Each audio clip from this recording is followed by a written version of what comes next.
أعوذ بالله من الشيطان الرجيم. بسم الله الرحمن الرحيم.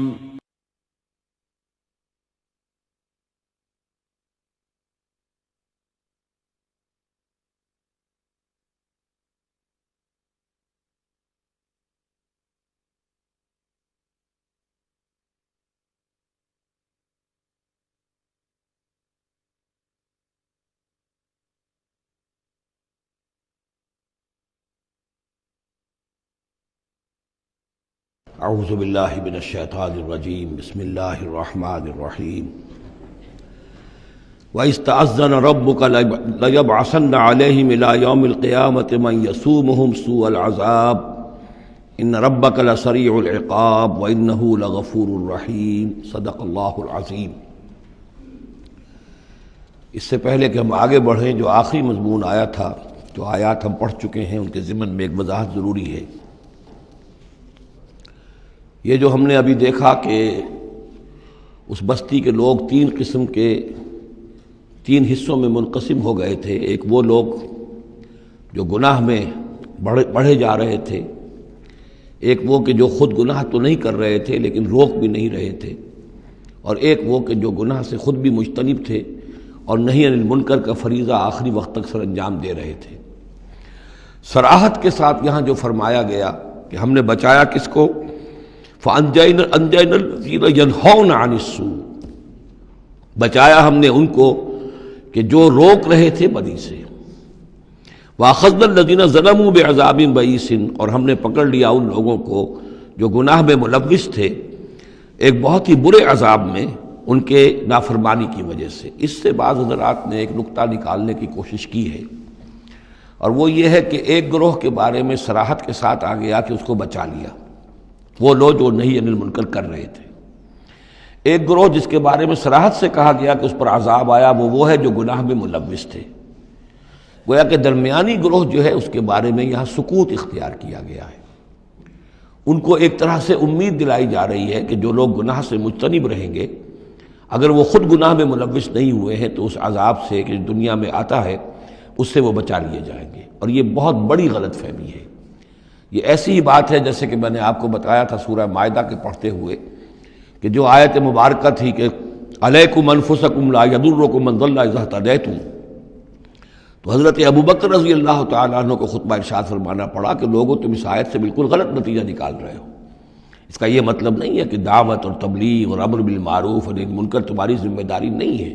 بلکہ مطلب یہ ہے کہ تم اپنا سب کچھ کر لو، زور لگا لو سمجھانے کا، امر بالمعروف کا، نہی عن المنکر کا، پھر بھی اگر کچھ لوگ اڑے رہیں کفر پر اور گناہ پر تو پھر تم پر کوئی وبال نہیں ہے۔ اصل مفہوم یہ ہے، لیکن اس سے انسان جو ہے چاہتا ہے ذمہ داری سے فرار، تو اس کے لیے جہاں کہیں بھی اسے بہانہ ملتا ہے اس قسم کے وہ نقطے تراشتا ہے۔ یہاں یہ سمجھ لیجئے کہ اصل میں نہی عن المنکر نہ کرنا بھی تو جرم ہے۔ فَأَخَذْنَا الَّذِينَ ظَلَمُوا، ظلم جو لوگ ظلم کر رہے تھے، ایک دوہرا ظلم کر رہے تھے کہ گناہ میں ملوث بھی تھے اور اس میں ملوث تھے، اور دوسرے وہ لوگ تھے کہ جو اگرچہ ملوث نہیں تھے لیکن یہ کہ وہ روک نہیں رہے تھے۔ نہ روکنے کا جرم جو ہے یہ تو موجود ہے۔ اگر نہی عن المنکر فرض ہے، اگر یہ ذمہ داری ہے، تو نہ روکنا جو ہے یہ خود اپنی جگہ پر ایک جرم ہے۔ اس کے لیے میں آپ کو اصل میں ایک حدیث سنا دینا چاہتا ہوں، جو حدیث اس معاملے میں میں سمجھتا ہوں کہ آخری اور نص قطعی کی حیثیت رکھتی ہے۔ اور یہ حدیث جو ہے مولانا اشرف علی تھانوی رحمۃ اللہ علیہ نے خطبات جمعہ جو مرتب کی ہیں ان میں اس حدیث کو شامل کیا ہے، اور یہ حدیث قدسی ہے۔ اوحى اللہ عز وجل الی جبرائیل علیہ الصلاۃ والسلام ان اقلب مدینۃ کذا و کذا باہلھا، اللہ تعالیٰ نے وحی کی حضرت جبرائیل کو کہ فلاں فلاں شہروں کو پل پٹ کر دو، الٹ دو، جیسے کہ عامورہ اور صدوم کے شہروں کے بارے میں حکم آیا۔ قال فقال، حضور فرماتے ہیں اس پر حضرت جبرائیل نے عرض کیا بارگاہ خداوندی میں، رب یا رب ان فیہا عبدک فلانا لم یعصک طرفۃ عین، پروردگار اس میں تو تیرا فلاں بندہ بھی ہے جس نے کبھی پلک جھپکنے جتنی دیر بھی معصیت میں نہیں گزاری، گناہ سے اتنا پاک صاف، نگاہ کا ادھر سے ادھر ہو جانا، اتنا وقت بھی کبھی معصیت میں صرف نہیں کیا، تو کیا اس پر بھی الٹ دوں؟ قال فقال، حضور نے فرمایا، اس پر اللہ تعالیٰ نے ارشاد فرمایا اقلبها علیہ وعلیہم، الٹو اس بستی کو، پہلے اس پر پھر دوسروں پر۔ وجہ کیا ہے؟ فإن وجهه لم يتبعر في ساعة قط، اس کے چہرے کا رنگ میری غیرت کی وجہ سے کبھی متغیر نہیں ہوا۔ یہ خود تو گناہ سے بچا رہا، لیکن گناہ پھیلتے رہے، شریعت کی دھجیاں بکھرتی رہیں، اللہ تعالیٰ کے احکام کا مذاق اڑایا جاتا رہا، اور یہ اپنے دھندے میں لگا رہا، کاروبار میں لگا رہا، یا اپنے نوافل میں لگا رہا، مراقبوں میں لگا رہا، ذکر اذکار میں لگا رہا، تو یہ دوسروں سے بڑھ کر مجرم ہے۔ اقلبها علیہ، اقلبها علیہ وعلیہم، الٹو اس بستی کو، پہلے اس پر پھر دوسروں پر۔ فإن وجهه لم يتبعر فی ساعة قط۔ اور دوسرے یہ کہ قرآن مجید میں سورہ انفال اب بہت قریب آ گئی ہے، ہم پڑھیں گے جلد ہی، وہ آیت مبارکہ بھی نص قطعی ہے قرآن کے حوالے سے، یہ تو حدیث کے حوالے سے ہوئی۔ قرآن مجید میں فرمایا گیا واتقوا فتنة لا تصیبن الذین ظلموا منکم خاصہ۔ اس دنیا میں جب کوئی اجتماعی سزا آتی ہے، کسی قوم کے اندر بحیثیت مجموعی جب منکرات پھیل جائیں، تو جب سزا آتی ہے تو پھر وہ صرف جو گناہ گار ہیں انہی کو اپنی لپیٹ میں نہیں لیتی، بلکہ وہ لوگ جو بچے ہوئے تھے وہ بھی لپیٹ میں آ جاتے ہیں۔ ہاں، امید جو دلائی گئی ہے یہاں سے وہ یہ ہے کہ جو امر بالمعروف و نہی عن المنکر کی آخری حد تک، آخری وقت تک کوشش کرتے رہے ہوں، اللہ تعالیٰ ان کو بچا لے گا۔ اب آگے چلیے، وَإِسْتَأْذَنَ رَبُّكَ، اور یاد کرو جب کہ آپ کے رب نے یہ اعلان کر دیا، لَيَبْعَثَنَّ عَلَيْهِمْ، وہ لازماً اٹھاتا رہے گا ان پر، مسلط کرتا رہے گا ان پر، الی یوم القیامہ، قیامت کے دن تک، ایسے لوگوں کو من یسومہم سوء العذاب، جو انہیں بدترین عذاب کے اندر مبتلا کرتے رہیں گے۔ ان ربک لسریع العقاب، یقیناً آپ کا رب سزا دینے میں بہت جلدی کرتا ہے۔ وانہ لغفور الرحیم، اور یقیناً وہ غفور بھی ہے، رحیم بھی ہے۔ اللہ کی تو یہ دونوں شانیں ہیں، وہ عزیز ذو انتقام بھی ہے، سریع العقاب بھی ہے، لیکن وہ غفور اور رحیم بھی ہے۔ اب یہ آپ کا طرز عمل ہے کہ آپ اپنے آپ کو اس کی کس شان کا مستحق بناتے ہیں۔ اس آیت میں واقعہ یہ ہے کہ جس قانون کا ذکر ہو رہا ہے اللہ تعالیٰ کی طرف سے، اس فیصلے کا، وہ ہماری نگاہوں کے سامنے ان کی پوری تاریخ، اس لیے کہ اس کے بعد آ رہا ہے وَقَطَّعْنَاهُمْ فِي الْأَرْضِ أُمَمًا، ہم نے انہیں زمین کے اندر منتشر کر دیا، فرقوں کے اندر اور قوموں کے اندر۔ یہ ڈایاسپورا جو ہے ان کا، جو سن 70 سے شروع ہوا ہے، سن 70 عیسوی میں جو رومن جنرل تھا ٹائٹس، اس نے سیکنڈ ٹیمپل کہ جو حضرت عزیر علیہ السلام کے زمانے میں پھر دوبارہ ہیکل تعمیر ہوا تھا، اس کو شہید کیا۔ 1,33,000 یہودیوں کو ایک دن میں قتل کیا یروشلم میں، اور یہاں سے یہودیوں کو نکال باہر کیا، فلسطین سے نکال دیے گئے، تم اب فلسطین میں نہیں رہ سکتے۔ وہاں سے ان کا ڈایاسپورا شروع ہوا ہے، کوئی کہیں چلا گیا، کوئی کہیں چلا گیا، کوئی روس میں چلا گیا، کوئی یورپ میں چلا گیا، کوئی ہندوستان میں آ گیا، کوئی مصر میں آباد ہو گیا، کوئی اور دور دراز کے علاقوں میں۔ پھر جب یہ امریکہ دریافت ہوا ہے تو یہ امریکہ بھی چلے گئے، وہاں بھی جا کر آباد ہو گئے۔ تو یہ ان کا ڈایاسپورا کا پیریڈ ہے کہ جس میں یہ گویا کہ منتشر کر دیے گئے پوری زمین کے اندر، ان کی کوئی ایک جمعیت کہیں نہیں رہی، اور ہر جگہ ان سے نفرت تھی، شدید نفرت۔ بلکہ ان کے اوپر واقعہ یہ کہ یورپ میں تو بڑا ان کے اوپر ظلم بھی ہوتا تھا، جس طرح چاہتے تھے ان کو وہاں کے عیسائی جو ہیں، جیسا کہ میں بتا چکا ہوں کہ ان کو معلوم تھا کہ یہ جو جن کو ہم خدا مانتے ہیں حضرت عیسیٰ علیہ السلام، ان کو سولی پر چڑھوایا انہوں نے، اور انہوں نے کفر کیا، اور وہ حضرت مسیح علیہ السلام کی شان میں گستاخی کرتے ہیں، حضرت مریم کی شان میں گستاخی کرتے ہیں، تہمتیں لگاتے ہیں، لہذا وہ ان کے درمیان دشمنی رہی۔ اور اس کی آخری مثال اس صدی میں، یعنی دور کی تاریخ تو شاید ہمیں معلوم ہو کہ شاید فیری ٹیلز ہیں، یہ کوئی کہانیاں ہیں جو ہم سن رہے ہیں، اس صدی میں جو ہوا ہٹلر کے ہاتھوں 6 ملین 60 لاکھ یہودی ختم کیے اس نے۔ پورا مشرقی یورپ کا یہودی جو ہے کھینچ کھینچ کر، وہاں سے پکڑ پکڑ کر، جہاں تک ہٹلر کی حکومت بنی تھی، جہاں تک اس کے جو گئے تھے فتوحات کا دائرہ، وہاں سے یہودیوں کو کھینچ کھینچ کر کنسنٹریشن کیمپس میں لایا گیا۔ پھر خاص مشینیں ایجاد کی گئیں، خاص جو ہیں اس کے لیے ایسے بنائے گئے کہ ان کے لیے اب اتنے لوگوں کو قتل کریں گے تو دفن کہاں کریں، ان کو کیا کریں، how to dispose of the dead bodies. تو اسپیشل پلانٹ بنائے گئے کہ ایک بڑے سے ہال میں داخل ہو رہے ہیں، وہاں سارے کپڑے اتروا لیے تاکہ یہ کپڑے بھی استعمال ہوں بعد میں۔ کہا یہ جاتا تھا کہ تمہارے کپڑوں میں جوئیں پڑ گئی ہیں، تو جوؤں کو اس کو ڈیلاؤس کرنے کے لیے ضروری ہے کپڑے اتار کے آگے گیس کے اندر، تاکہ وہ جوئیں ختم ہو جائیں گی۔ پھر ان کے بال اتروا لیتے تھے، عورتوں کے بال بھی شیو کر لیے، مردوں کے بھی، ان بالوں سے قالین بنائے انہوں نے جو نازیوں نے اپنے دفتروں میں بچھائے، ہیومن ہیئر کے قالین۔ پھر ان کو لے جا کر ایک گیس چیمبر کے اندر کے سب مر گئے۔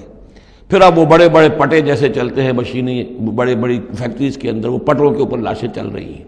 پھر ان کا چورا ہو رہا ہے جیسے کہ کہیں جو ہے وہ گھاس کاٹا جا رہا ہو یا کوئی اور چارہ جو ہے وہ کترا جا رہا ہو۔ پھر کسی خاص قسم کے کیمیکلز کے اندر ان کو تحلیل کیا کہ آخر میں کیا نکل رہا ہے، نہ کسی گوشت کا پتہ، نہ خون کا پتہ، نہ ہڈی کا پتہ، کسی شے کا پتہ نہیں، ایک بدبودار سیاہ رنگ کا مائع باہر نکل رہا ہے، اور اسے وہ لے گئے اپنے کھیتوں میں اور اسے بنا لیا کھاد۔ یہ کام اس صدی میں ہوا ہے، ہولوکاسٹ۔ اس میں زیادہ سے زیادہ یہ کہتے ہیں کہ یہ کچھ مبالغہ ہے 60 لاکھ کا، 40 لاکھ، تو 40 لاکھ بھی تو کم نہیں ہوتے، 40 لاکھ افراد کا اس طرح ختم ہو جانا۔ استأذن ربک لیبعثن علیہم الی یوم القیامہ، ان کا آخری وقت تو اب آنے والا ہے، وہ زیادہ دور نہیں ہے، لیکن اس سے پہلے جیسے شمع بجھنے سے پہلے بھڑکتی ہے، لہذا وہ ایک بھڑک ہے اس کی کہ جو یہودیوں کی ہے، اسرائیل ہے، ان کی طاقت ہے، ان کی قوت ہے، عربوں پر وہ چھائے ہوئے ہیں، اور واقعہ یہ ہے کہ مسلمان جس عذاب کے مستحق ہو چکے ہیں، اور ان میں سے عرب چونکہ ہمارے ہاں اونچے درجے کے، اس اعتبار سے امت کے اندر ان کا مقام اونچا درجے کا ہے کہ حضور عرب تھے، انہی کی زبان میں اللہ کی کتاب ہے، اور ان کی جو اللہ تعالیٰ کے دین کی طرف سے جو انہوں نے پیٹھ پھیری ہے، لہذا اس کی جو سزا انہیں مل رہی ہے وہ یہ ہے کہ ایک مغضوب علیہم قوم کے ہاتھوں ان کی تذلیل ہو رہی ہے، ان کے سامنے جھکنا پڑ رہا ہے۔ جن کے ساتھ کسی ایک کمرے میں کبھی بیٹھتے نہیں تھے، اب ان کے ساتھ گفت و شنید جو ہے اور ان کے ساتھ بغل گیر ہونے کی نوبت جو ہے وہ آئی ہے۔ اور ابھی جو کچھ ہونا ہے وہ خیر دوسری بات ہے، میں اس وقت اس میں نہیں جانا چاہتا، وہ آخری وقت بھی آئے گا، پھر جو ہے حضرت مسیح علیہ السلام بھی نازل ہوں گے، اور وہی چونکہ ان کی طرف رسول تھے، رسول اللہ بنی اسرائیل، تو آخری وہ عذاب ہلاکت کہ جو باقی 6 قوموں کا تو آ چکا، حضرت نوح علیہ السلام، حضرت نوح کے سامنے بیٹا جو ہے وہ غرق ہوا کہ نہیں ہوا، حضرت ہود، حضرت صالح، ان سب کے سامنے جو ہے ان کی قومیں ہلاک ہوئیں، تو اب حضرت مسیح کو اٹھا لیا گیا تھا، وہی آئیں گے اور انہی کے ہاتھوں یہ اپنے کیفر کردار کو پہنچیں گے، اور ان کا ایک ایک بچہ ختم ہوگا، لیکن اس سے پہلے ان کے ہاتھوں مسلمانوں پر اللہ کے عذاب کے بڑے کوڑے برسیں گے۔ To add insult to injury, کہ ایک یہودی قوم کے ہاتھوں، مغضوب علیہم قوم کے ہاتھوں پٹائی ہوگی، اور جو ہو رہی ہے، لیکن یہ کہ ابھی شدید تر صورت میں اس کا شروع ہونے والا ہے معاملہ۔ کوئی دنوں کی بات ہے کہ مسجد اقصیٰ شہید کر دی جائے گی، اور پھر ایک طوفان جو ہے مڈل ایسٹ میں شروع ہو جائے گا۔ وَإِسْتَأْذَنَ رَبُّكَ لَيَبْعَثَنَّ عَلَيْهِمْ إِلَىٰ يَوْمِ الْقِيَامَةِ مَن يَسُومُهُمْ سُوءَ الْعَذَابِ، یاد کرو جب کہ آپ کے رب نے یہ اعلان کر دیا تھا کہ وہ لازماً اٹھاتا رہے گا، مسلط کرتا رہے گا ان پر قیامت تک ایسے لوگوں کو جو انہیں بدترین عذاب میں مبتلا کرتے رہیں گے۔ إِنَّ رَبَّكَ لَسَرِيعُ الْعِقَابِ وَإِنَّهُ لَغَفُورٌ رَحِيمٌ۔ وَقَطَّعْنَاهُمْ فِي الْأَرْضِ، ہم نے متفرق کر دیا ان کو زمین میں، امماً، فرقے بن گئے، علیحدہ جماعتیں بن گئیں، اور اب ان کے جھگڑے ہو رہے ہیں، مختلف علاقوں سے جو لوگ آ کر اسرائیل میں آباد ہو رہے ہیں۔ اب ظاہر بات ہے سینکڑوں برس تک کچھ یہودی جو ہیں روس میں رہے، ان کے اپنے کچھ مزاج اور بن گئے ہیں، ان کی شکلوں کے اندر بھی تبدیلی ہو گئی ہے، ان کی زبان بھی کچھ مختلف ہے، تو اب یہ اسرائیل کے اندر ان کے مابین تصادم ہوتا ہے۔ منہم الصالحون ومنہم دون ذلک، ان میں سے ہیں کچھ لوگ جو صالح بھی ہیں، لیکن یہ کہ ان میں وہ بھی ہیں کہ جو دوسری طرح کے ہیں، اور طرح کے ہیں۔ بلوناہم بالحسنات والسیئات لعلہم یرجعون، ہم انہیں بھلائی سے اور برائی سے آزمائش کرتے رہے شاید کہ یہ لوگ لوٹ آئیں۔ فخلف من بعدہم خلف، لیکن یہ کہ ان کے بعد ایسے ناخلف لوگ ان میں پیدا ہو گئے، ورثوا الکتاب، وہ کتاب کے وارث ہو گئے، وارث بنے، تورات کے وارث بنے۔ یاخذون عرض ھذا الادنی، وہ اس دنیا جو ادنا زندگی ہے، دنیا کی ادنا زندگانی، اسی کے ساتھ و سامان کے پیچھے پڑے رہتے ہیں، حاصل کرتے ہیں حلال سے، حرام سے، جائز سے، ناجائز سے۔ وَيَقُولُونَ سَيُغْفَرُ لَنَا، اور کہتے ہیں ہمیں تو بخش دیا جائے گا، ہم ابراہیم کی نسل سے ہیں، اسرائیل کی اولاد ہیں، we are the chosen people of the Lord، سَيُغْفَرُ لَنَا، ہمیں بخش دیا جائے گا۔ وہیں یاتہم عرض مثلہ یاخذوہ، اگر ایسا ہی اور سامان بھی ان کو دیا جائے اور لے لیں گے، حرام سے یہ نہیں دیکھیں گے کہ حلال سے یا حرام سے۔ الم یؤخذ علیہم میثاق الکتاب، کیا ان سے کتاب کا عہد نہیں لیا گیا تھا؟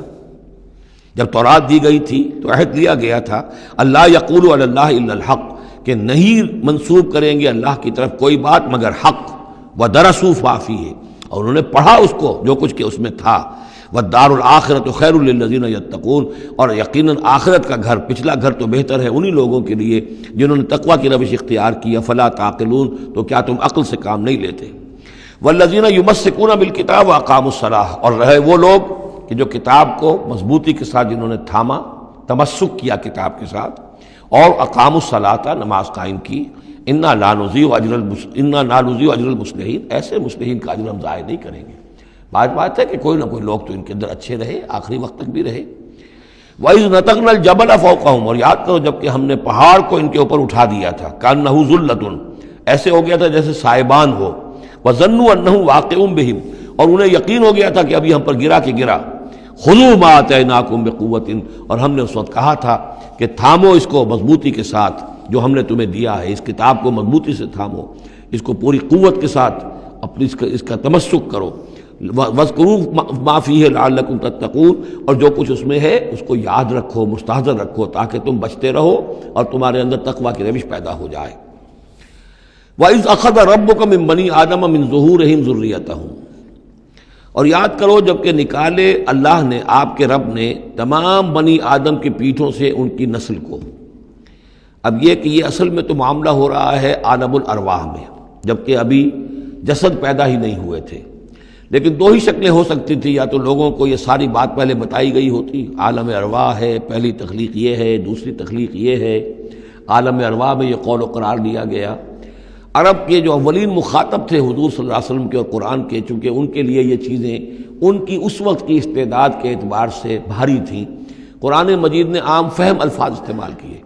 جب ہم نے نسل آدم کی تمام ان کی پیٹھوں سے ذریت کو نکال لیا، یعنی یہ کہ جتنے بھی انسان آنے والے تھے دنیا میں،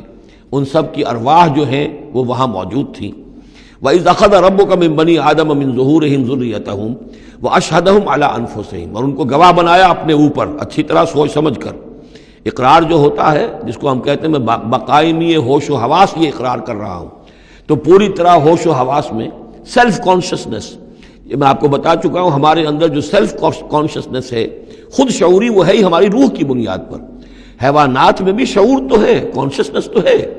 سیلف کانشسنس نہیں ہے، خود شعوری نہیں ہے. تو یہ خود شعوری کا منبع جو ہے در حقیقت وہ روح ہے.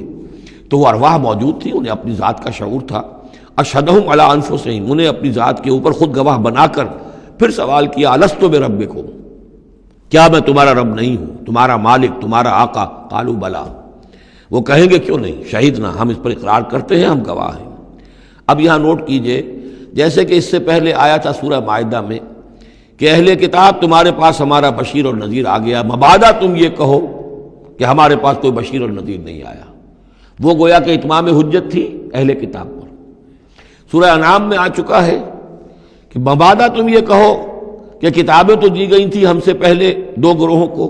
ہم تو جانتے نہیں تھے، عبرانی زبان کی کتاب نہیں پڑھتے تھے. وہ اتمام حجت تھا بنی اسماعیل پر کہ اب تمہارے اندر ہم نے اپنا ایک رسول بھیج دیا صلی اللہ علیہ وسلم، یہ کتاب آ گئی ہے. اب تم یہ نہیں کہہ سکتے کہ وہ تو ہم سے پہلے دو گروہوں پر نازل کی گئی تھی. ہاں اگر ہم پر کہیں نازل کی گئی ہوتی تو ہم ان دونوں سے بڑھ کر بہت زیادہ جو ہے اس سے فائدہ اٹھاتے اور حق پر ہوتے. اب یہ جو گواہی ہے یہ آ رہی ہے پوری نوع انسانی، جس کے حوالے سے میں نے آپ کو بتایا تھا کہ وہ عہد کہ جو ہر روح انسانی اللہ کے ساتھ کر کے آئی ہے. کوئی نبی نہ آتا، کوئی کتاب نہ آتی، تب بھی یہ عہد بنیاد ہے مؤاخذہ اخروی کی، محاسبہ، accountability, the grand accountability of the day of judgment. اس کا بیسس جو ہے وہ یہ ہے، بنیادی بات یہ ہے، بنیادی حجت یہ ہے. نبوت سے، کتابوں سے، وحی سے یہ تو اتمام حجت ہوا ہے، اضافی شے ہے. اللہ نے امتحان کو اور آسان کر دیا نوع انسانی کے لیے، لیکن بنیادی حجت جس کی بنا پر ہر انسان رسپانسبل ہے، اکاؤنٹیبل ہے، وہ یہ عہد ہے. ان تقولوا یوم القیامت انا کنا عن ھذا غافلین، مبادا تم کہو قیامت کے دن کہ ہم تو اس سے غافل تھے. او تقولوا انما اشرک آباؤنا من قبل، یا تم یہ کہو، یہ پلی لے لو کہ ہمارے آباء و اجداد تھے، انہوں نے شرک کیا تھا. وَكُنَّا ذُرِّيَّةً مِّن بَعْدِهِمْ، ہم ان کے بعد ان کی نسل میں سے تھے، ہم ان کے راستے پر چلتے رہے، لہذا اصل جرم تو ان کا ہے، ہمارا نہیں. أَفَتُهْلِكُنَا بِمَا فَعَلَ الْمُبْطِلُونَ، تو کیا پروردگار تو ہمیں ہلاک کرے گا ان لوگوں کے فعل کی وجہ سے کہ جنہوں نے یہ باطل ایجاد کیا تھا. ایجاد تو انہوں نے کیا تھا، ہم تو موجد نہیں ہیں، ہم تو ان کے مقلد تھے، متبع تھے. وَكَذَلِكَ نُفَصِّلُ الْآيَاتِ وَلَعَلَّهُمْ يَرْجِعُونَ، اور اسی طریقے سے ہم اپنی آیات کو تفصیل سے بیان کر دیتے ہیں تاکہ وہ لوٹیں، شاید کہ وہ لوٹیں، سوچیں، غور کریں، رجوع کریں۔ اب ایک واقعہ آ رہا ہے ایک شخصیت کا، اور اس کی تمثیل کے پیرائے میں، ویسے تو یہ واقعہ ہے، یہ صرف کوئی تشبیہ نہیں ہے، لیکن یہ کہ اس کو تمثیلاً لائے ہیں۔ افراد اور اقوام کا کوئی معاملہ ایسا بھی ہوتا ہے کہ کسی قوم کو یا کسی فرد کو اللہ نے کوئی بہت اونچا مقام دیا ہو، بہت اس پر اکرام فرمایا ہو، بہت انعام کیا ہو، لیکن پھر یہ کہ وہ اپنی کسی ایک ہی خباثت کی وجہ سے اور کسی ایک بڑی غلطی جو ہے گراوٹ کی وجہ سے وہ اپنی تمام ان فضیلتوں سے محروم ہو جائے اور بالکل شیطان کا چیلا بن کر رہ جائے۔ وَاتْلُ عَلَيْهِمْ نَبَأَ الَّذِي آتَيْنَاهُ آيَاتِنَا، یہ بلعام بن باورہ، اس کی تفصیل جو ہے تورات میں ہے۔ یہ ایک اسرائیلی تھا، بہت نیک، عابد، زاہد، عالم، تورات کا بہت بڑا عالم، عابد اور زاہد، اور لوگ جو ہیں اس کی بہت عزت کرتے تھے، احترام کرتے تھے، اولیاء اللہ میں سے تھا۔ وَاتْلُ عَلَيْهِمْ نَبَأَ الَّذِي آتَيْنَاهُ آيَاتِنَا، نبأ ہے اس لیے یہ واقعہ ہے، یہ صرف مثال نہیں ہے۔ ان کو سنائیے خبر اس شخص کی جس کو ہم نے اپنی آیات عطا کی تھی۔ اس سے میں یہ مفہوم لیتا ہوں کہ صاحب کرامت بزرگ تھا، یعنی جو آیات جو ہیں یہاں پر خاص طور پر کرامت کے لیے آ رہا ہے۔ فَانْسَلَخَ مِنْهَا، وہ اس میں سے نکل بھاگا۔ فَأَتْبَعَهُ الشَّيْطَانُ، تو شیطان اس کے پیچھے لگ گیا۔ یہاں بھی ایک نقطہ بہت اہم ہے، پہلے انسان خود غلطی کرتا ہے، شیطان مجبور نہیں کر سکتا کسی کو غلطی پر۔ إِنَّ عِبَادِي لَيْسَ لَكَ عَلَيْهِمْ سُلْطَانٌ، کوئی اختیار کسی بندے پر شیطان کو حاصل نہیں ہے۔ غلطی خود کرے گا، اب شیطان جو ہے اس کا پیچھا کرے گا، اور اب اس کو، جس کو ہم کہتے ہیں ہمارے پنجاب میں یہ کہا جاتا ہے برے کو گھر تک پہنچا کے رہنا، کہ اب یہ کہ اسے کہیں راستے میں چھوڑے گا نہیں، بلکہ آخری برائی کی آخری منزل تک پہنچائے گا۔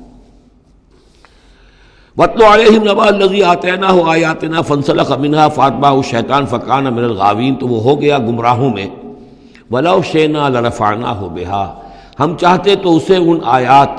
اور جو بھی اس کے پاس علم تھا اس کے ذریعے سے ہم اسے اور بلند کرتے، اور اونچا مقام دیتے۔ وَلَكِنَّهُ أَخْلَدَ إِلَى الْأَرْضِ، مگر وہ تو زمین کی طرف دھنستا چلا گیا۔ یہ زمین کی طرف دھنسنا کیا ہے؟ ایک ہمارا جسد ہے، یہ حیوانی جسد، یہ زمین سے آیا ہے۔ منہا خلقناکم، اور اس کے تقاضے ہیں۔ ایک وہ روح ہے جو عہد کر کے آئی ہے الست بربکم، ان کے درمیان کشاکش ہے۔ روح چاہتی ہے اوپر اٹھنا، کل شیء یرجع الی اصلہ، ہر شے اپنی بنیاد اور اپنی جڑ کی طرف، اپنے منبع اور سرچشمے کی طرف لوٹنا چاہتی ہے،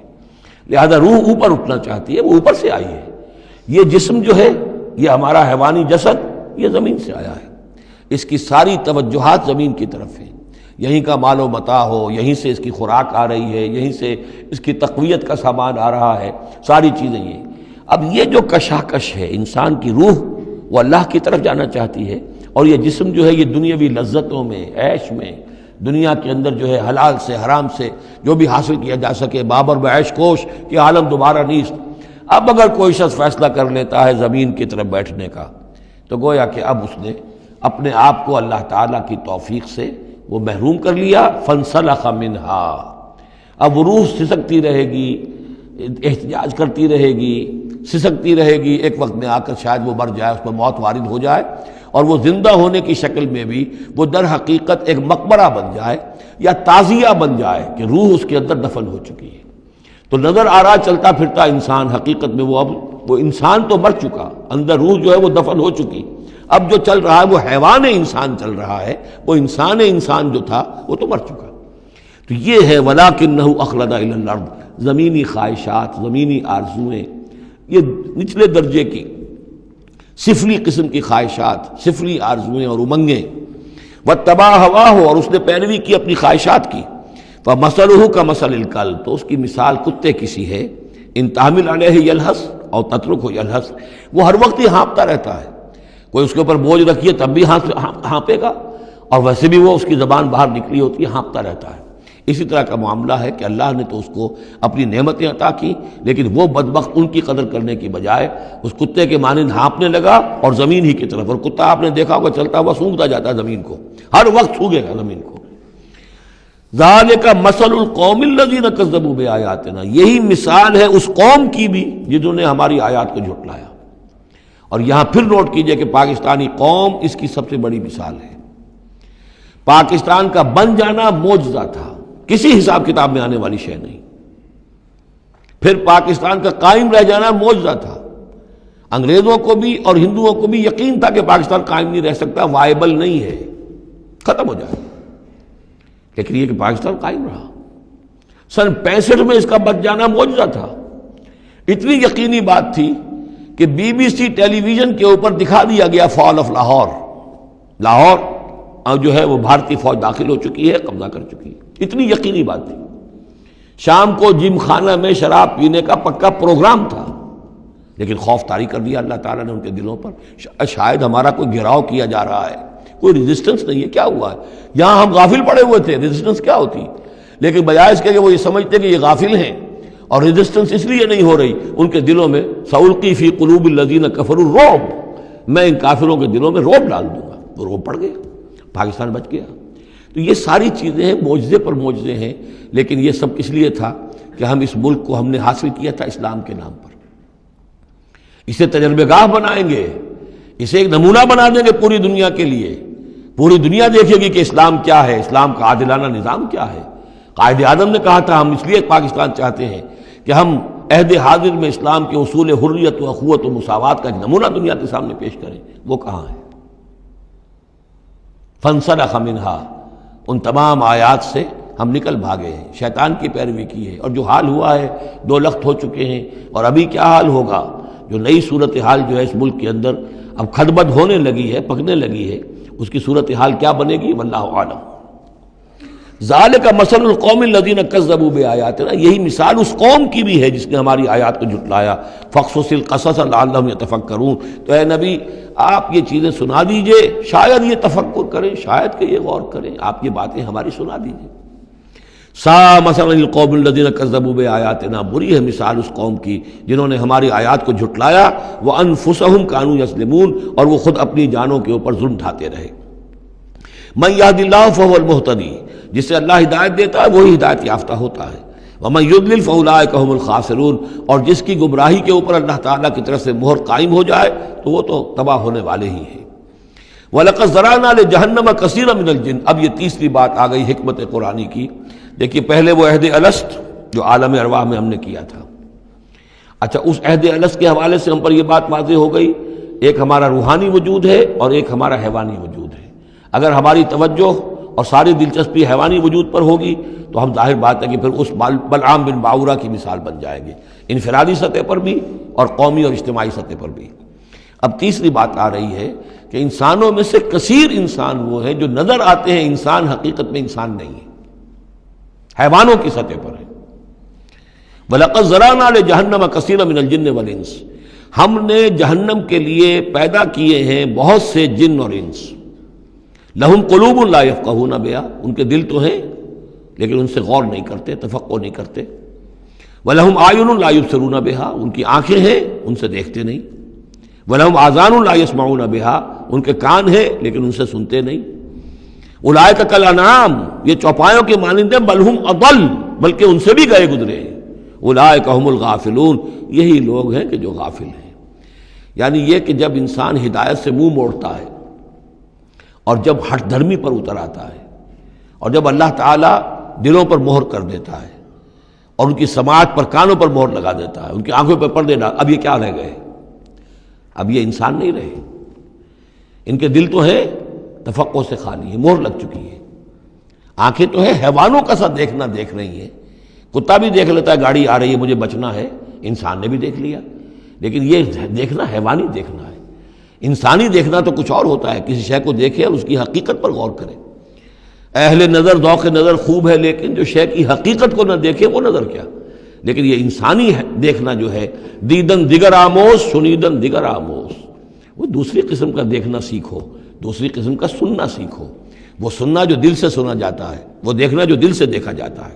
لیکن جب ان کے دلوں پر مہر ہو گئی، ان کے کانوں پر مہر ہو گئی، ان کی آنکھوں پر پردے پڑ گئے، اب ان کا حال کیا ہے؟ لہم قلوب لا یفقہون بہا ولہم اعین لا یبصرون بہا ولہم آذان لا یسمعون بہا اولئک کالانعام بل ہم اضل،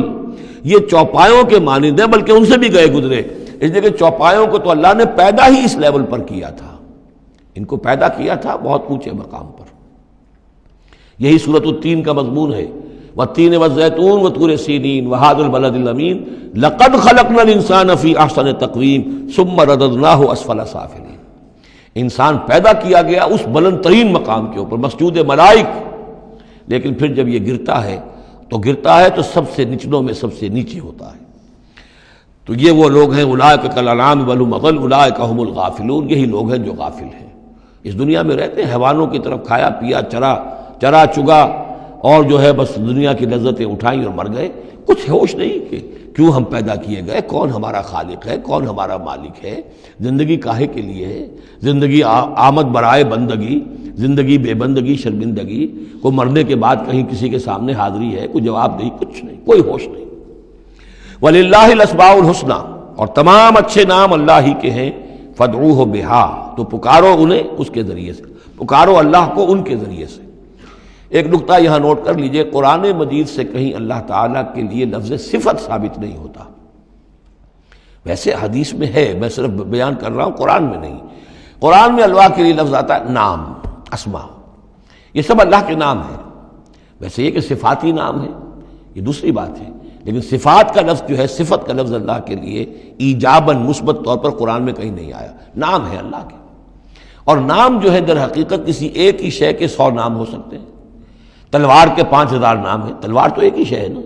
لیکن اس کے مختلف اوصاف کے اعتبار سے بہت سے نام اس کے عرب رکھ لیتے تھے.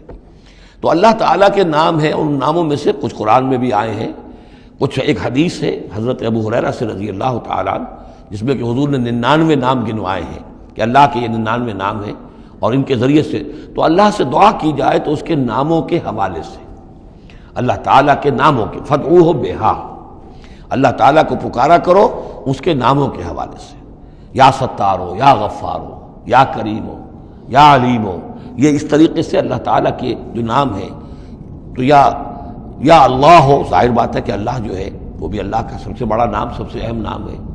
اس حوالے سے اس کو پکارو، دعا کرو اس کے ناموں کے حوالے سے. وَذَرُوا الَّذِينَ يُلْحِدُونَ فِي أَسْمَائِهِ، اور چھوڑ دو، دفع کرو ان لوگوں کو کہ جو اس کے ناموں میں کجی نکالتے ہیں. لحد کہتے ہیں ٹیڑھ کو. یہ قبر جو ہوتی ہے ایک سیدھی ہوتی ہے اور ایک ہوتی ہے لحد والی، جس میں کہ بغلی قبر. تو اسماء الہی میں لحد الحاد جو ہے تو یہ ہے کہ ان کا غلط استعمال کیا جائے. انہی ناموں کے حوالے سے ان کے مراقبے کر کے ان کے اندر تاثیرات ہیں، اس میں کوئی شک نہیں، لیکن ان کے غلط استعمالات جو ہیں وہ درست نہیں ہیں. اللہ تعالیٰ کے ذکر کے لیے، اللہ سے خود اپنی دعا کے لیے ان کو ذریعہ بنایا جائے، لیکن ان کو لوگوں کے لیے نقصان پہنچانے کا ذریعہ بنانا یہ گویا کہ الحاد ہو جائے گا، غلط استعمال. اور دوسرے یہ کہ بعض اللہ تعالیٰ کے نام جو ہیں وہ جوڑوں کی شکل میں ہیں، ان میں ایک ہی کے حوالے سے پکارنا وہ بھی الحاد ہو جائے گا. المعز المذل،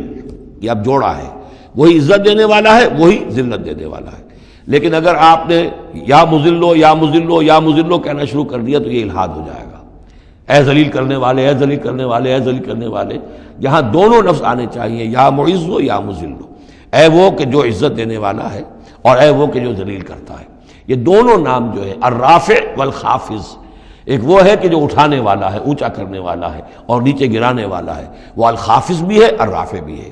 المعز بھی ہے، المذل بھی ہے، المحیی بھی ہے، الممیت بھی ہے، زندہ رکھنے والا بھی ہے، موت وارد کرنے والا بھی ہے. تو یہ جو جوڑوں کے نام ہیں ان کو ساتھ ساتھ ہی ہمیشہ رکھنا چاہیے. سَيُجْزَوْنَ مَا كَانُوا يَعْمَلُونَ، القریب وہ بدلہ پائیں گے اپنے اعمال کا. وَمِمَّنْ خَلَقْنَا أُمَّةٌ يَهْدُونَ بِالْحَقِّ وَبِهِ يَعْدِلُونَ، اور جو انسان ہم نے پیدا کیے ہیں ان میں یقیناً ہر دور میں کچھ لوگ رہے ہیں، ایسی جماعتیں رہی ہیں. اور جیسے کہ حضور نے ضمانت دی ہے کہ میری امت میں ایک طبقہ، ایک جماعت، ایک گروہ ضرور، لا تزال فی امتی طائفۃ قائمین علی الحق، حق پر قائم رہے گی. تو فرمایا وہ یہدون بالحق، جو حق کی ہدایت بھی دیتے رہیں گے اور بہی یعدلون، اور حق ہی کے ساتھ عدل بھی کرتے رہیں گے. والذین کذبوا بآیاتنا سنستدرجهم من حیث لا یعلمون، باقی رہے وہ لوگ کہ جو ہماری آیات کی تکذیب کرتے ہیں تو ہم رفتہ رفتہ سہج سہج ان کو لے آئیں گے وہاں سے جہاں انہیں پتہ بھی نہیں ہوگا. استدراج اسے کہتے ہیں کہ ایک شخص کفر کے راستے میں بڑھتا جا رہا ہے، لیکن اس کی کامیابیاں دنیا میں بڑھتی جا رہی ہیں، وہ اور بڑھ رہا ہے اور بڑھ رہا ہے، وہ سمجھ رہا ہے اللہ کا فضل ہو رہا ہے مجھ پر، حالانکہ اصل میں اللہ تعالیٰ نے اس کی رسی دراز کی ہے تاکہ اور گناہ جو اس نے کمانے ہیں وہ کما لے. اس کو استدراج کہتے ہیں، اور یہ بہت بڑا فتنہ ہے.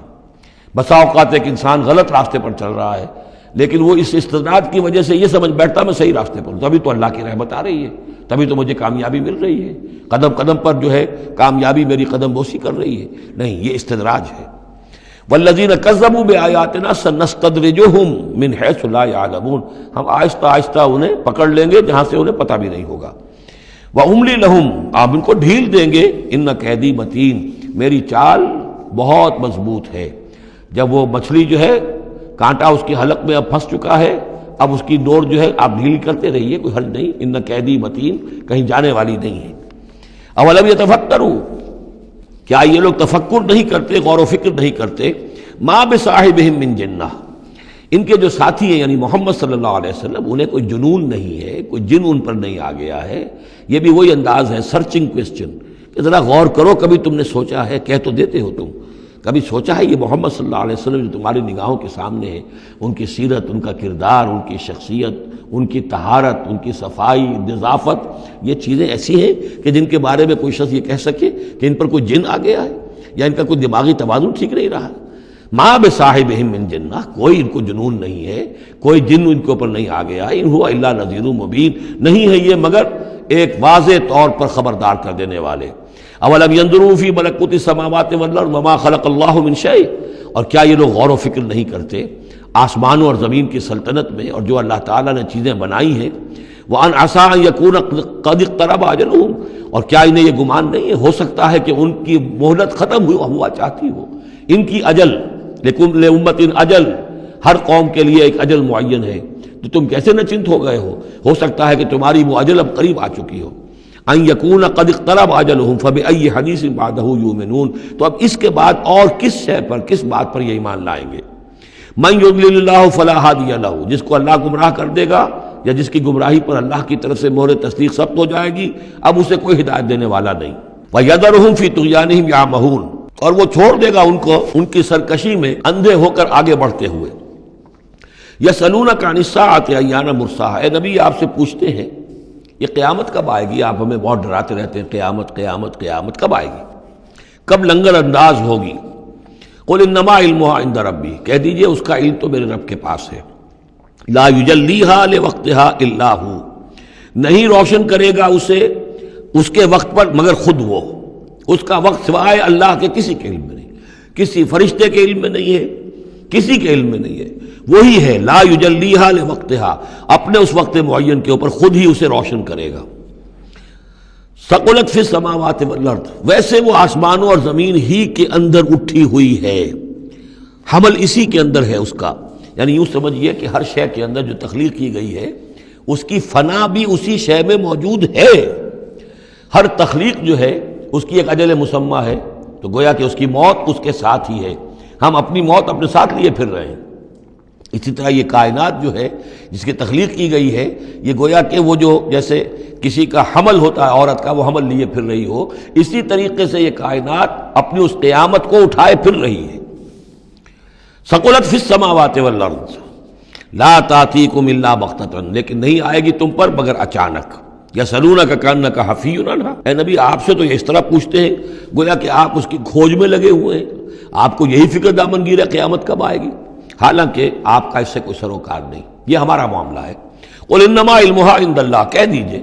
اس کا علم تو صرف اللہ کے پاس ہے، ولکن اکثر الناس لا يعلمون، لیکن اکثر لوگ علم نہیں رکھتے۔ قل لا املک لنفسی نفعا ولا ضرا، کہہ دیجئے مجھے کوئی اختیار نہیں ہے خود اپنی جان کے بارے میں بھی، نہ کسی نفع کا اور نہ ضرر کا، الا ما شاء اللہ، سوائے اس کے کہ جو اللہ چاہے۔ ولو كنت اعلم الغیب لاستكثرت من الخیر، اور اگر مجھے علم غیب حاصل ہوتا تو میں تو بہت سا خیر جمع کر لیتا، میرے پاس علم غیب نہیں ہے۔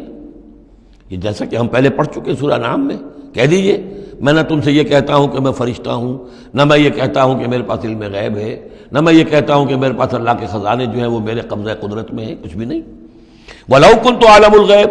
اگر غیب کا علم میرے پاس ہوتا لَاسْتَكْثَرْتُ مِنَ الْخَيْرِ، تو میں نے بہت سا خیر جمع کر لیا ہوتا۔ وَمَا مَسَّنِيَ السُّوءُ، اور مجھے کوئی تکلیف آتی ہی نہ۔ ان انا الا نذیر وبشیر لقوم یؤمنون، نہیں ہوں میں کچھ بھی مگر یہ کہ ایک بشیر اور نذیر ہوں، خبردار کرنے والا، بشارت دینے والا، لقوم یؤمنون، ان لوگوں کے لیے کہ جو ایمان والے ہوں۔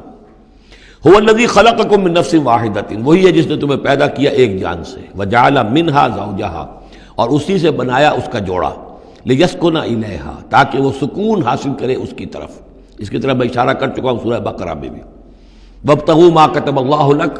کہ یہ جو معاملہ ہے شوہر اور بیوی کا، اس میں یہاں جہاں اولاد کا معاملہ ہے وہاں ایک تسکین بھی ہے، سکون بھی ہے۔ فلما تغشاہا، تو جب شوہر ڈھانپ لیتا ہے اپنی بیوی کو، حملت، اور اس سے حمل ہو جاتا ہے، حملاً خفیفاً، اور وہ ہلکا حمل ہوتا ہے، ابھی پتہ بھی نہیں چلتا کہ کوئی حمل ٹھہر گیا ہے، فمرت بہی، تو وہ اس کو لے کر چلتی پھرتی رہتی ہے۔ فلما اسقلت، جب بوجھل ہو جاتی ہے، دعوا اللہ ربہما، تو اب وہ دونوں اللہ کو پکارتے ہیں، اپنے رب کو۔ لئن آتیتنا صالحا، اے اللہ اگر یہ بچہ تو ہمیں عطا کر دے گا صحت مند، صحیح، درست، ہر نک سکھ سے صحیح ہو، اس کے تمام اعضاء درست ہوں، لئن آتیتنا صالحا لنکونن من الشاکرین، تو ہم بڑا شکر ادا کریں گے، بڑا ہم تیرا احسان مانیں گے۔ فلما آتاہما صالحا، اور جب اللہ تعالیٰ نے انہیں عطا کر دیا درست بھلا چنگا بچہ، جعلا لہ شرکاء، اب اس میں شریک ٹھہرا دیے۔ یہ فلاں بزرگ کے مزار پہ میں گئی تھی، یہ ان کی نگاہ کرم ہوئی ہے، اور یہ فلاں جو ہے دیوی کی کرپا ہو گئی ہے کہ جس کی وجہ سے مجھے اولاد مل گئی ہے، دیا اللہ نے، اور اب یہاں پہ اس کے لیے دیوی اور دیوتا یاد آ گئے۔ فتعال اللہ عما یشرکون، تو اللہ بہت بلند و بالا ہے ان کے شرک سے۔ ایشرکون ما لا یخلق شیئا وہم یخلقون، کیا وہ ان چیزوں کو شریک کر رہے ہیں اللہ کے ساتھ جو کوئی شے تخلیق کرتے ہی نہیں، وہ تو خود مخلوق ہیں۔ فرشتے ہیں تو مخلوق ہیں، جنات ہیں تو مخلوق ہیں، انبیاء ہیں تو مخلوق ہیں، اولیاء اللہ ہیں تو مخلوق ہیں، یہ تو خود مخلوق ہیں، سب کے سب مخلوق ہیں۔ ایشرکون ما لا یخلق شیئا وہم یخلقون ولا یستطیعون لهم نصرا ولا انفسهم ینصرون، نہ وہ ان کی مدد کر سکتے ہیں نہ وہ اپنی مدد پر قادر ہیں،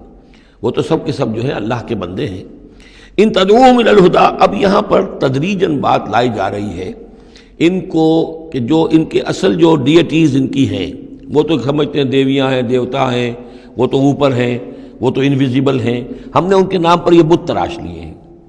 تو چاہے رادھا کرشنن ہو، چاہے کوئی اور فلسفی ہو، وہ کہے گا یہ کہ ہم ان بتوں کو نہیں پوج رہے، ہم بھی جانتے ہیں یہ پتھر ہے، پتھر کے سوائے ان میں کیا ہے، یہ نہ دیکھ سکتے ہیں نہ چل سکتے ہیں، پتھر ہیں۔ لیکن عام طور پر ان کے ہاں آدمی جو ہے عوام کی سطح پر، وہ پھر انہی کو سمجھ بیٹھتا ہے کہ یہی ہے، اور چومتا ہے، چاٹتا ہے، جو بھی کرتا ہے، ان کا دھون پیتا ہے، ان کے سامنے ڈنڈوت کرتا ہے، ان کے سامنے جو ہے حلوے مانڈے پیش کرتا ہے، تو عوامی سطح پر ذہن میں یہی آ جاتا ہے کہ یہی ہیں معبود جن کو کہ ہم پوج رہے ہیں، اور انہی کے اندر قدرت ہے ہماری مشکل کشائی کی۔ اب ادھر رخ آ رہا ہے، ان تدعوہم الی الہدی، اگر تم پکارو انہیں ہدایت کے لیے کہ تمہیں راستہ دکھا دیں، لا یتبعوکم، وہ تمہاری طرف توجہ ہی نہیں کر سکیں گے، سواء علیکم ادعوتموہم ام انتم صامتون، برابر ہے تم پر کہ تم انہیں پکارو یا خاموش رہو۔ ان الذین تدعون من دون اللہ عباد امثالکم، ہاں جنہیں تم پکار رہے ہو، جنہیں دیوتا اور دیوی بنا لیا ہے، فرشتے ہیں یا اولیاء اللہ ہیں، وہ بھی تمہاری طرح کے بندے ہیں، عباد امثالکم، وہ تمہاری طرح کے بندے ہیں، فادعوہم فلیستجیبوا لکم ان کنتم صادقین، تو پکارو ان کو اور پھر دیکھو اگر تم سچے ہو تو پھر ان کی طرف سے تمہیں کوئی جواب ملنا چاہیے، کوئی وحی آنی چاہیے۔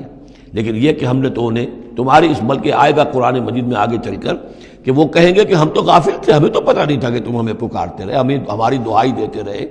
اور ہم سے مانگتے رہے، یا شیخ عبد القادر جیلانی شیئن للہ، ہمیں کیا پتہ تم نے یہ ہمارے ساتھ حماقتیں کی ہیں، ہمیں تو کوئی معلوم نہیں، تو وہ تو کہیں گے غافل ہیں ہم۔ اب یہاں بتوں کی طرف اشارہ ہو رہا ہے، ام لہم ارجل یمشون بہا، کیا ان کے پاؤں ہیں، تم نے بنا تو دیے پاؤں، کیا چلتے بھی ہیں ان سے؟ ام لہم ایدین یبطشون بہا، ہاتھ بھی تم نے بنا دیے ان کے، لیکن کیا یہ اس سے پکڑ بھی سکتے ہیں؟ ام لہم اعین یبصرون بہا، کیا ان کی آنکھیں ہیں جن سے یہ دیکھتے ہوں؟ ام لہم آذان یسمعون بہا، یا ان کے جو کان ہیں ان سے یہ سنتے ہیں؟ قل ادعوا شرکاءکم، اے نبی اب کہہ دیجئے، اب یہ قول فیصل ہے، جیسے حضرت ابراہیم سے کہلوا دیا گیا تھا، انی بریء مما تشرکون، اور تم جو بھی کچھ تمہارے یہ معبود ہیں جو میرا بگاڑنا چاہیں بگاڑ لیں، مجھے کوئی خوف نہیں۔ قل ادعوا شرکاءکم، اے نبی ان سے کہہ دیے پکار لو اپنے سارے شریکوں کو، ثم کیدون، اور پھر میرے خلاف جو چالیں چل سکتے ہو چل لو، جو بھی اقدام کر سکتے ہو کر لو، فلا تنظرون، مجھے کوئی مہلت نہ دو، میں تم سے کوئی درخواست نہیں کرتا کہ میرے ساتھ نرمی کرو، مجھے مہلت دو، جو بگاڑ سکتے ہو بگاڑ لو اپنے سارے معبودوں کو پکار کر۔ ان ولی اللہ الذی نزل الکتاب، میرا ولی، میرا پشت پناہ، میرا مددگار، میرا حمایتی، میرا حفاظت کرنے والا وہ اللہ ہے جس نے یہ کتاب مجھ پر نازل کی ہے۔ وَهُوَ يَتَوَلَّى الصَّالِحِينَ، اور وہ اپنے صالح بندوں کا ولی ہے، ان کا ساتھی ہے، مددگار ہے، پشت پناہ ہے۔ وَالَّذِينَ تَدْعُونَ مِن دُونِهِ لَا يَسْتَطِيعُونَ نَصْرَكُمْ، جنہیں تم پکار رہے ہو اس کو چھوڑ کر وہ تمہاری مدد کی استطاعت ہی نہیں رکھتے، ان کے اندر طاقت ہی نہیں ہے۔ وَلَا أَنفُسَهُمْ يَنصُرُونَ، نہ وہ اپنی جان بچا سکیں گے۔ وَإِن تَدْعُوهُمْ إِلَى الْهُدَىٰ لَا يَسْمَعُوا، اگر تم انہیں ہدایت کے لیے پکارو کہ ہمیں کوئی ہدایت دے، جیسے ہم اللہ کو پکارتے ہیں اہدنا الصراط المستقیم، اہدنا الصراط المستقیم، تو وہ تو تمہیں لا يسمعوا، وہ سنتے ہی نہیں، تم پکارتے رہو۔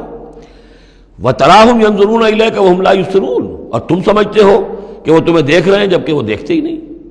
خُذِ الْعَفْوَ وَأْمُرْ بِالْعُرْفِ، اے نبی صلی اللہ علیہ وسلم، اب یہ آخر میں پھر حضور سے خطاب، یہ اکثر مکی صورتوں میں ہوتا ہے، اختتام پر حضور سے التفات۔ خُذِ الْعَفْوَ، اے نبی عفو کو، درگزر کو تھام لیجئے، یعنی آپ ان سے زیادہ بحث میں، ان سے زیادہ کسی تلخی میں، کسی اس طرح کے معاملے میں الجھیے نہیں، معاف کیجئے، چھوڑیے ان کو، دفع کیجئے۔ خُذِ الْعَفْوَ وَأْمُرْ بِالْمَعْرُوفِ، اور بھلی بات کا حکم دیتے رہیے، جو بھی اچھی بات ہے اس کی طرف دعوت دیتے رہیے، آپ کا کام ہے دعوت دینا۔ وَأَعْرِضْ عَنِ الْجَاهِلِينَ، اور جو آپ سے الجھنا چاہیں ان سے اعراض کیجئے، خام خواہ، جیسے کہ آگے آئے گا سورہ فرقان میں، وَإِذَا خَاطَبَهُمُ الْجَاهِلُونَ قَالُوا سَلَامًا، جب جاہل الجھنا چاہتے ہیں ان عباد الرحمن سے، وہ کہتے ہیں سلام، ہم آپ سے لا نبتغی الجاہلین، ہم جاہلوں کے سر نہیں لگنا چاہتے، منہ نہیں آنا چاہتے۔ تو فرمایا آپ یہ تین الفاظ آئے ہیں، خُذِ الْعَفْوَ، یہ ایک داعی کے لیے بڑی بنیادی چیزیں ہیں، معاف کرتے رہنا، درگزر کرتے رہنا۔ وَأَمُرْ بِالْمَعْرُوفِ وَبِالْعُرْفِ، اور بھلی بات کا، اچھی بات کا حکم دیتے رہنا۔ وَأَعْرِضْ عَنِ الْجَاهِلِينَ، اور جو الجھنا چاہیں، جاہل ہوں، جو جذباتی لوگ ہیں، مشتعل مزاج ہیں، ان سے اعراض۔ وَإِمَّا يَنزَغَنَّكَ مِنَ الشَّيْطَانِ نَزْغٌ، اور اگر کبھی کوئی چھوت لگ ہی جائے آپ کو شیطان کی طرف سے، نزع کھینچ لینا، نزغ مس کر جانا، چھو جانا، چھوت، عین اور غین کا یہ فرق ہو گیا، یعنی یہ کہ کبھی آپ کو غصہ آئی جائے، آخر ظاہر بات ہے بربنائے طبع بشری، کبھی غصہ آئی جاتا ہے، آخر آئی گیا تھا حضور کو غزوہ احد میں، کیف یہدی اللہ قوما خضبوا وجہ نبیہم بالدم، کیسے اللہ ہدایت دے گا اس قوم کو جس نے اپنے نبی کے چہرے کو خون سے رنگ دیا، غصہ آ گیا تھا۔ لیس لک من الامر، اے نبی آپ کے ہاتھ میں اختیار نہیں ہے، ہدایت اور ضلالت کا اختیار ہمارے ہاتھ میں ہے۔ اسی طریقے سے اے نبی اگر کبھی غصہ آ جائے، فرمایا وَإِمَّا يَنزَغَنَّكَ مِنَ الشَّيْطَانِ نَزْغٌ فَاسْتَعِذْ بِاللَّهِ، فوراً اللہ کی پناہ طلب کرو،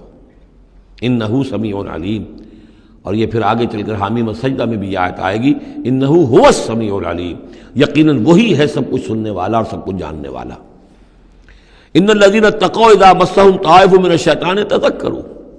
اور یہی روش ہے تقوی والوں کی، جن لوگوں کے اندر تقوی ہوتا ہے، جب ان پر کوئی گزر ہو جاتا ہے شیطان کے کسی سائے کا، اذا مسہم طائف من الشیطان، شیطان کا کوئی ان کے اوپر گزر ہو گیا، کوئی سایہ پڑ گیا، تذکروا، فوراً وہ چوکنے ہو جاتے ہیں، فوراً ہوش میں آ جاتے ہیں کہ یہ کیا ہوا، ہم پر کچھ اثر پڑ گیا تھا، کچھ عارضی طور پر کچھ غفلت سے طاری ہو گئی تھی، جیسے کہ خود حضور فرماتے ہیں صلی اللہ علیہ وسلم، انہ لا یغان علی قلبی، میرے دل پر بھی کبھی کبھی حجاب سا آ جاتا ہے، وَإِنِّي لَأَسْتَغْفِرُ اللَّهَ 70 مرة فی کل یوم، اور میں روزانہ 70 مرتبہ اللہ سے استغفار کرتا ہوں۔ لیکن یہ سمجھ لیجئے کہ ہمارے دل کے اوپر حجاب وہ بہت اور شے ہے، اور حضور کے قلب مبارک پر حجاب، آپ کے قلب مبارک کا حجاب جو ہے وہ ہماری 100 حضوریوں، لاکھوں حضوریوں سے بڑھ کر جو ہے وہ حضوری کے درجے میں ہوگا، لیکن جو انٹینسٹی ہے، جو تعلق مع اللہ کی انٹینسٹی ہے، اس میں ذرا سی کمی بھی آ گئی ہے تو اس سے حضور نے تعبیر کیا کہ میرے بھی دل پر کبھی کبھی حجاب آ جاتا ہے، انہ لا یغان علی قلبی، انٹینسٹی تو کم ہو گئی نا، یہ بجلی جس پاور کی ہے ذرا سی کم ہو جائے گی تو ایک دفعہ تو آپ کو محسوس ہوگا اندھیرا ہو گیا، حالانکہ بجلی ہے، روشنی ہے، اندھیرا نہیں ہوا ہے، لیکن اس کی پاور کم ہوئی ہے۔ تو فرمایا کہ انہ لا یغان علی قلبی وانی لاستغفر اللہ 70 مرة فی کل یوم۔ ان الذین اتقوا اذا مسهم طائف من الشیطان تذکروا، تو فوراً وہ چوکنے ہو جاتے ہیں، یاد کرتے ہیں، فاذا هم مبصرون، اور ان کی آنکھیں کھل جاتی ہیں، انہیں حقائق نظر آنے لگتے ہیں، وقتی سا جو سایہ پڑ گیا تھا اس سے وہ فوراً نکل آتے ہیں۔ وَإِخْوَانُهُمْ يَمُدُّونَهُمْ، باقی جو شیطانوں کے بھائی ہیں انہیں شیطان گھسیٹ کر لے جاتے ہیں، فی الغی، وہ اس کجی کے اندر وہ گھسیٹتے ہوئے دور تک پہنچاتے ہیں، جیسے بلعم بن باعورہ کو پہنچایا کہ اسے آخری حد تک پہنچا کر دم لیا۔ تو شیطانوں کا جو ولی ہوگا پھر شیطان کا تو اس کے اوپر زور چلے گا، لیکن جو اللہ کے بندے ہیں ان پر تو شیطان کا اختیار ہے ہی نہیں۔ وہ تو یہ کہ جیسے ہی ذرا سا ان کے اوپر کوئی اثر پڑا بھی، کوئی سایہ سا آیا بھی تو فوراً چونک گئے اور اللہ کی طرف متوجہ ہو گئے۔ ثم لا یخسرون، پھر وہ کمی نہیں کرتے، اسے آخری منزل جو ہے گمراہی کی وہاں تک پہنچا کر رہتے ہیں۔ وَإِذَا لَمْ تَأْتِهِمْ بِآیَةٍ، اب دیکھیے یہ عمود ان دونوں صورتوں کا، خاص طور پر انعام کا، آیت لاؤ، نشانی لاؤ، معجزہ دکھاؤ، نبوت منوانا چاہتے ہو، رسالت منوانا چاہتے ہو تو دکھاؤ معجزہ، حصی معجزہ، جیسے موسیٰ کو ملے، جیسے عیسیٰ کو ملے، وغیرہ وغیرہ۔ اب اس کو سم اپ کر رہے ہیں، وَإِذَا لَمْ تَأْتِهِمْ بِآیَةٍ، اے نبی جب آپ ان کے پاس کوئی معجزہ نہیں لائے، قالوا، انہوں نے کہا لولا اجتبیتہا، کیوں نہیں کوئی چن کر لے آتے، کہیں سے چھانٹ کر لے آتے، تو اب تمہارا دعویٰ یہ ہے تم اللہ کے رسول ہو، محبوب ہو، تو کیا وجہ ہے، کیوں رہ گئے، کس وجہ سے؟ لولا اجتبیتہا، کہیں سے کوئی چھانٹی کر کے، کہیں سے کوشش کر کے لے آتے۔ قل انما اتبع ما یوحی الی، اس زمن میں ایک واقعہ میں نے پڑھا تھا یہ تفسیر کبیر میں، امام راضی کی تفسیر میں، کہ حضور کے ایک پھوپھی زاد بھائی تھے، اگرچہ وہ ایمان نہیں لائے تھے لیکن حضور سے ہمدردی رکھتے تھے، ساتھ رہتے تھے، تعاون کرتے تھے، جہاں کہیں حضور جاتے تھے دل میں نرمی تھی ان کے، اور امید تھی حضور کو کہ حضور ایمان لے آئیں گے۔ لیکن جب آخری معاملہ یہ ہوا کہ جو سرداران قریش تھے انہوں نے گویا کہ ان کے اپنے زوم میں انہوں نے حجت قائم کر دی، اے نبی یہ معجزہ دکھا دو، اے محمد چلو مان لیں گے، چلو یہ نہیں دکھا سکتے یہ دکھا دو، یہ نہیں دکھا سکتے یہ دکھا دو، وہ سب سورہ بنی اسرائیل میں آئے گا۔ تو جب یہ ساری باتیں حضور نے کرنی میرے اختیار میں نہیں ہے، یہ تو اللہ تعالیٰ کا فیصلہ ہے، اللہ جب چاہے گا دکھائے گا، میرے اختیار میں نہیں ہے۔ تو پھر وہاں سے حضور جب اٹھے سب وہاں تو شور مچ گیا، پھر ظاہر بات ہے کہ وہ تو تالی پٹ گئی ہوگی کہ بس رہ گئے ان کی، اب تو یہ تو ہمارے جو عوام ہیں انہوں نے کہا ہوگا کہ ہمارے سردار تو جیت گئے، اس لیے کہ یہ تو ناکام رہ گئے، انہوں نے تو آخری درجے میں کہہ دیا یہ نہیں دکھا سکتے یہ دکھا دو، یہ نہیں دکھا سکتے یہ دکھا دو، یہ معجزہ نہیں تو یہ دکھا دو، یہ نہیں تو یہ دکھا دو، کوئی بھی نہیں دکھا سکتے۔ تو اس کے بعد جب حضور کے ساتھ وہاں سے حضور دل گرفتہ ہو کر اٹھے اور آئے تو ساتھ وہ پھوپھی زاد بھائی بھی تھا، اس نے کہا کہ محمد آج تو آپ کی قوم نے آپ پر حجت قائم کر دی ہے،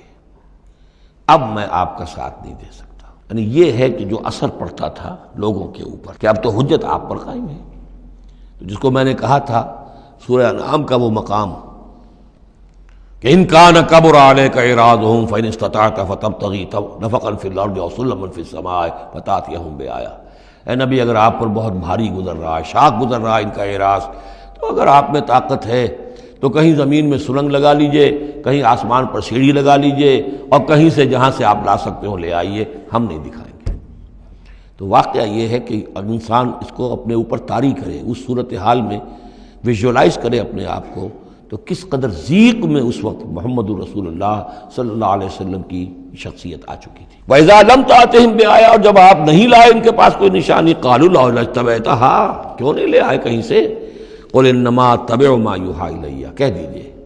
میری حیثیت تو صرف یہ ہے کہ میں پیروی کر رہا ہوں اس کی کہ جو میری طرف وحی کی جا رہی ہے، اس سے بڑا میں نے دعویٰ نہیں کیا، نہ خدائی کا، نہ کوئی علم غیب کا دعویٰ کیا، نہ میں نے یہ کہا کہ اللہ کے خزانے میرے دستے تصرف میں ہیں، میں نے کوئی دعویٰ نہیں کیا۔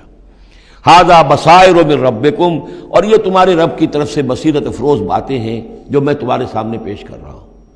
میں خود پیروی کر رہا ہوں اس کی اور تمہارے سامنے پیش کر رہا ہوں۔ وَھدًى وَرَحْمَةٌ لِقَوْمٍ يُؤْمِنُونَ، اور یہ ہدایت ہے اور رحمت ہے ان لوگوں کے حق میں جو ایمان لانے والے ہیں۔ وَإِذَا قُرِئَ الْقُرْآنُ فَاسْتَمِعُوا لَهُ وَأَنصِتُوا، اور جب قرآن پڑھا جا رہا ہو تو تم اسے پوری توجہ سے سنا کرو۔ سمع یسمع کے معنی سننا، اور استمع یستمع پوری توجہ کے ساتھ، ارتکاز توجہ کے ساتھ سننا، کان لگا کر، کان دھر کر سننا۔ وانصتوا، اور خود خاموش رہا کرو۔ اسی آیت کو دلیل بناتے ہیں وہ حضرات جو یہ سمجھتے ہیں کہ امام کے پیچھے جہری قرأت میں پڑھنا نہیں چاہیے،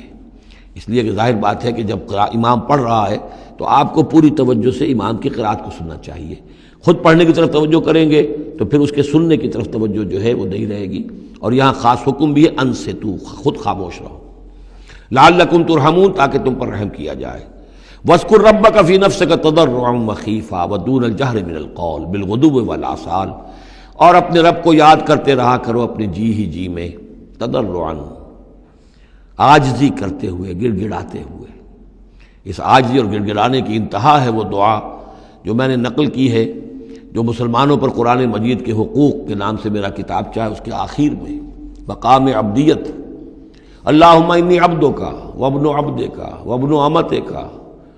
فی قبضتک ناصیتی بیدک ماض فی حکمک عدل فی قضاؤک۔ اے اللہ میں تیرا بندہ ہوں، غلام ہوں، میرا باپ بھی تیرا بندہ اور غلام تھا، میری ماں تیری ادنا کنیز تھی، میں تیرے قبضہ قدرت میں ہوں، میرے پورے وجود میں تیرا ہی حکم جاری و ساری ہے، اور تو جو بھی میرے بارے میں فیصلہ کرے عدل فی قضاؤک، وہ یقیناً حق پر اور عدل پر مبنی ہے۔ یہ عاجزی۔ اسألک بکل اسم هو لک، میں تجھ سے درخواست کر رہا ہوں تیرے ہر نام کے حوالے سے تیرا ہے، علمتہ احدا من خلقک، جو تو نے کسی اپنی مخلوق کو سکھایا، او انزلتہ فی کتابک، یا اپنا نام تو نے اپنی کسی کتاب میں نازل فرمایا، اب استاثرت بہ فی مکنون الغیب عندک، یا اپنے اس نام کو تو نے اپنے پاس ہی غیب میں ہی کہیں چھپا کر رکھا ہوا ہے، خزانہ بنایا ہوا ہے۔ میں ان تمام ناموں کے حوالوں سے سوال کے حوالے اور واسطے سے آپ سے درخواست کرتا ہوں، ان تجعل القرآن ربیع قلبی ونور صدری وجلاء حزنی وذہاب ہمی وغمی،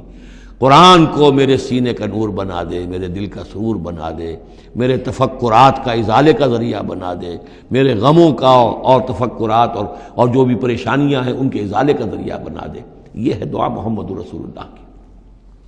اب خاص طور پر چونکہ آیت پہلے آ گئی تھی وَإِذَا قُرِئَ الْقُرْآنُ فَاسْتَمِعُوا لَهُ وَأَنصِتُوا، تو اسی کے حوالے سے یہ دعا جو ہے یہ خاص طور پر جو ہے مسلمانوں پر قرآن مجید کے حقوق اور کیا عظمت قرآن کی ہے کہ اللہ تعالیٰ سے جو سوال کر رہے ہیں حضور کہ قرآن کو